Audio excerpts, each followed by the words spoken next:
안녕하세요. 자한쌤입니다. 우리 지난 시간에는 실수와 무리수 공부 같이 해봤는데요. 오늘은 제곱근의 곱셈 공부 한번 시작해 보겠습니다. 우리 생각 열기 한번 같이 볼게요. 건축 현장에서는 작업과 안전을 위해 다양한 길이의 지지대를 가로, 세로, 대각선으로 연결하여 임시 구조물을 설치하는 경우가 있습니다. 아래 그림과 같은 대각선 지지대의 길이를 구하는 방법을 생각해 봅시다. 라고 했습니다. 우리 여기에서 보면 작은 사각형 A, B, C, D의 대각선의 길이 우리 어떻게 구할 수 있을까요? 우리 직각삼각형에서는 피타고라스 정리 이용해서 대각선의 길이, 빗변의 길이를 구할 수 있었죠?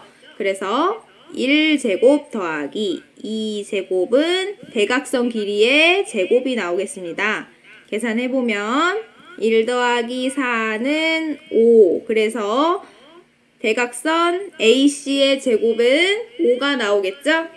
그러면 우리 거기에 제곱근을 씌워서 AC의 길이는 루트 5가 되는 것을 알 수 있습니다.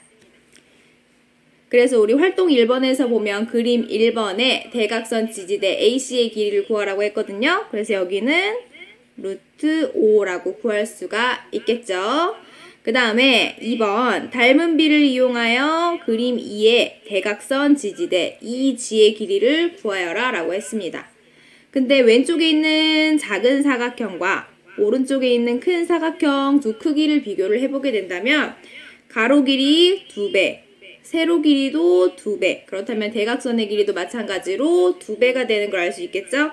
그래서 이 지의 길이는 2배 해서 2 루트 5라고 우리가 해줄 수가 있겠습니다. 루트 5가 2개 있는 거겠죠? 그 다음에 활동 3번을 살펴볼게요. 피타고라스 정리를 이용하여 그림 2의 대각선 지지대 EG의 길이를 구해보고 활동 2와 비교해보자 했습니다. 그러면 우리 피타고라스 정리를 이용해서 대각선의 길이를 한번 구해볼 건데요.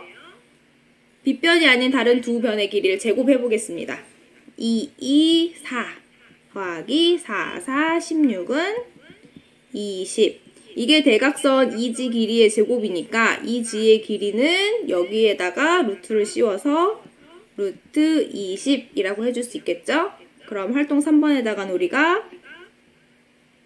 루트 20이라고 쓸 수가 있겠습니다. 그러면 우리가 닮은 비를 이용해서 구하던지 아니면 피타고라스 정리를 이용해서 구하던지 두 개의 값은 결국 EG의 길이는 어떻게 돼야 될까요? 같아야 되겠죠? 그래서 우리가 활동 2번에서 구한 2루트 5와 활동 3번에서 구한 루트 20은 결국은 같은 수가 된다는 거예요. 보기에는 이렇게 다르게 생겼는데 이 두 수가 왜 같은 수가 되는지 우리 같이 한번 살펴볼게요.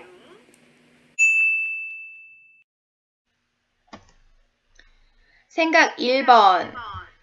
우리 위에서 우리 생각 열기 문제를 풀었을 때 루트 20과 2루트 5 이 두 개가 같았다고 했거든요. 왜 같아졌는지 한번 살펴볼게요. 우리 2 루트 5라는 거는 2랑 루트 5를 곱했다는 거였죠. 그런데 2를 우리가 루트를 이용해서 나타내면 어떻게 나타낼 수 있을까요? 2를 제곱하면 4가 되기 때문에 루트 안에다가 4라고 해주면 2랑 같은 수가 되겠죠. 그래서 2 곱하기 루트 5는 어떻게도 표현할 수 있냐면 루트 4 곱하기 루트 5라고 표현을 할 수가 있어요.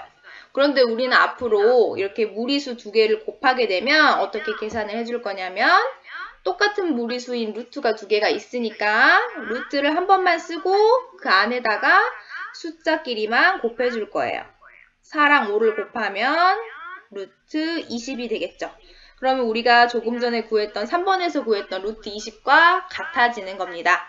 그래서 우리 결국은 활동 2에서 했던 2루트 5와 활동 3에서 했던 루트 20은 모양만 달랐지 실제로는 같은 수라는 것을 알 수가 있어요.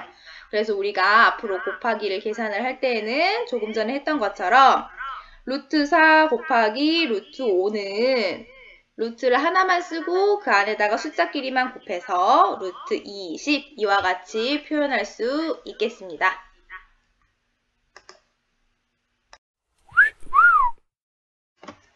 다음 페이지로 한번 넘어가 볼게요. 우리가 방금 했던 것을 숫자 대신에 문자 A, B를 써서 설명을 해놨어요. 같이 한번 살펴볼게요. 일반적으로 A, B 둘 다 양수일 때 우리 루트를 이용해서 양의 제곱근 이렇게 쓸 수 있죠. 루트 A 곱하기 루트 B는 어떻게 앞으로 계산을 하냐면 루트는 한 번만 쓰고 그 안에 A와 B를 곱해서 집어 넣을 거예요. 그 과정들이 설명되어 있는 거고요. 그래서 루트 A 곱하기 루트 B를 제곱한 것은 결국 계산을 해보면 루트 A, 루트 B를 제곱한 거니까 두 번 곱했어요. 그러면 우리가 곱하기는 자리를 바꿔서 써도 계산이 똑같으니까 루트 A끼리 먼저 곱하고 루트 B끼리 먼저 곱했습니다. 그러면 루트 A가 두 개 있으니까 얘는 A로 나오고 루트 B를 두 번 곱했으니까 B로 나와요. 그래서 결국 A, B가 됩니다. 근데 이 A, B의 양의 제곱근을 쓰라고 하면 우리는 루트 A, B라고 쓸 수 있죠? 근데 우리 계산하기 전에 이 루트 A 곱하기 루트 B를 제곱해서 A, B가 나왔으니까 결국은 루트 A랑 루트 B 이렇게 써도 아니면 루트 AB라고 써도 둘 다 AB의 양의 제곱근이 된다는 거예요. 그래서 이 말들을 종합해서 설명하자면 결국은 우리가 하고 싶은 말은 루트 A 곱하기 루트 B는 루트를 한 번만 써서 루트 AB라고 쓸 수 있다라는 겁니다. 그러면 우리가 예제 한번 같이 볼까요? 루트 3, 루트 7은 루트 한 번만 쓰고 루트 21이라고 쓸 수 있겠죠. 안에 수만 곱해서요. 그 다음에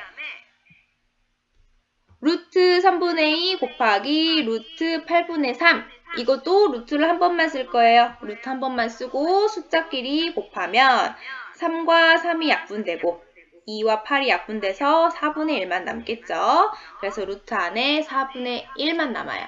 그런데 우리 4분의 1은 2분의 1의 제곱이 되니까 제곱과 루트가 서로 반대라서 없어지면서 결국 남는 것은 2분의 1만 이렇게 남게 되겠습니다. 우리 그럼 밑에 문제 1번 다음 식을 간단히 하시오 했는데 선생님이랑 딱 두 개만 풀어볼게요. 자, 우리 3번 문제 한번 같이 풀어볼게요. 루트 7 곱하기 루트 7분의 2 이거 어떻게 계산하냐면 루트를 한 번만 씁니다. 한 번만 쓰고 안에 있는 숫자끼리 곱할 거예요. 7 곱하기 7분의 2 그러면 계산하면 7은 약분돼서 없어지고 남는 것은 루트 2 이렇게 계산할 수 있겠죠. 그 다음에 4번도 한번 계산해 볼까요?